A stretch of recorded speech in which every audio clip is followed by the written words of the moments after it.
Hello, my name is John and this is a YouTube video how to make raspberry wine from fresh raspberries. And first I'm going to show you some of the things that you're going to need. Okay, the first thing you're going to need is a recipe book. The recipe that I work from is Mary's Recipes. It's typically available from any winemaking supply shop. And the recipe I'm going to be working from is red raspberry wine. It's on page 49 in the Mary's Recipe book. Some other things you're going to need, also, everything is available from the wine supply. You're going to need Campden tablets. Campden is used to kill bacteria inside the fruit. Here's a yeast nutrient. There's acid blend and pectic enzyme. And all of these things are shown in the recipe. You're also going to need a sanitizing solution. Now, I use this one step, which is usually available from beer and winemaking supply places.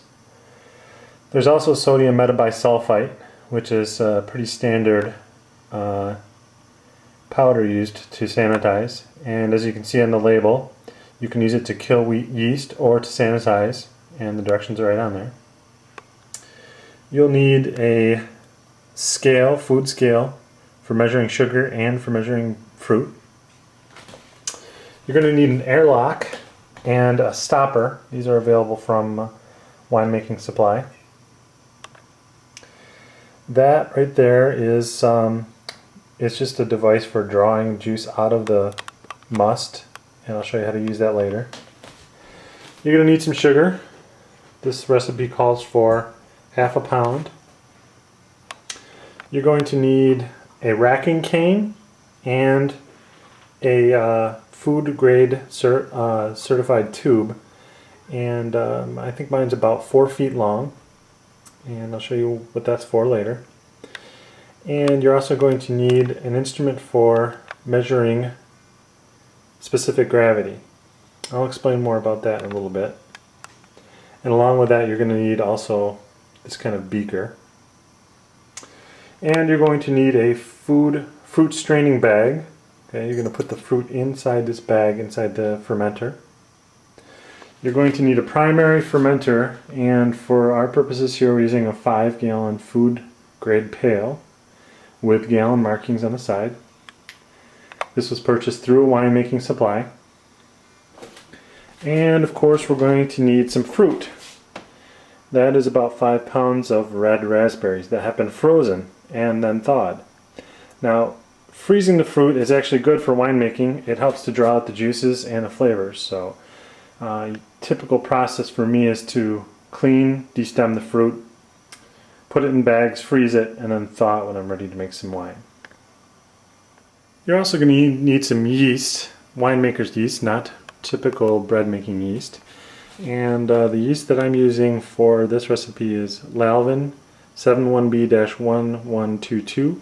The recipe actually calls for a different Lalvin. Oh, nope, I'm sorry, it does call for the exact same Lalvin. And you can see the suggestion right there. Lalvin 71B-1122. So it's a good yeast for making fruit wines. So I typically have a bunch of it on hand, especially during harvest season. Okay, the first step in making wine is to sanitize all the stuff that's going to be used in making the wine. I'm using this one-step cleaner, which calls for 1 tablespoon of this solvent, or of this powder, in 1 gallon of warm water. Now I've already mixed that into this container here. I've been using it for the entire evening. And first thing I'm going to do is just dump that right into my primary. Now, I call this a primary. It's called a primary fermenter because your wine starts off and does its primary fermenting in this bucket. And then later on, after a week, we are going to transfer it into a secondary fermenter. Now, everything that is going to be used in this is going to need to be soaked in this solution, or at least dipped in the solution. So my bag goes in there. I'm also going to take my my beaker, throw that in, and I'm going to take my instrument for measuring specific gravity, and I'll put that in there. Also my airlock and my stopper. And also this, I'm not exactly sure what you call it, but you use it to draw juice out of the fermenter to test specific gravity. I'm going to give it a quick rinse. And put that in there. Okay.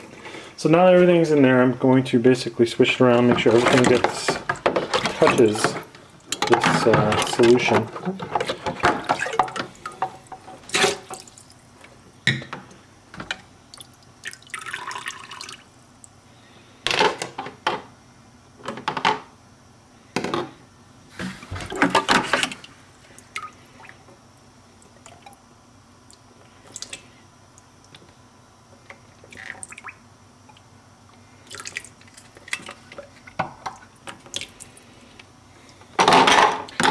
And also I've already sanitized the top of my fermenter here, so I'm going to set all the stuff that's clean and sanitized on top of there just so it doesn't touch anything that's dirty. And my bag. Make sure it's wrung out real good. Now this sanitizing solution can be reused. I typically just use it for one evening, but you could, if you wanted to, keep it in a tight container, and you can reuse it for several months.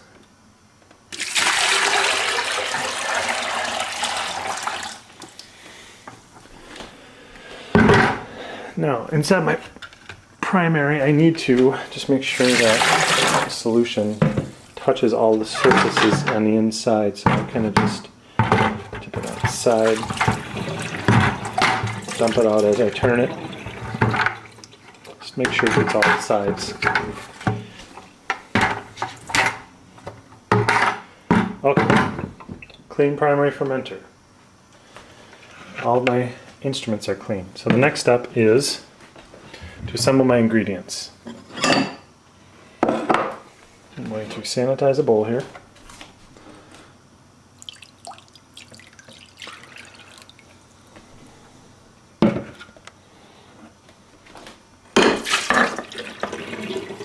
Okay, and that's got to dry, so I'm going to take a break here for a few minutes, let that dry, and come back to it.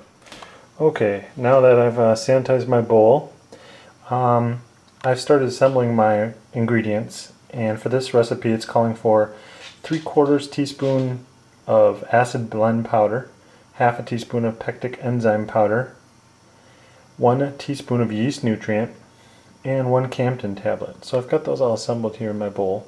Now the Campden tablet needs to be crushed, so I'll just take a spoon here and crush this tablet into a powder.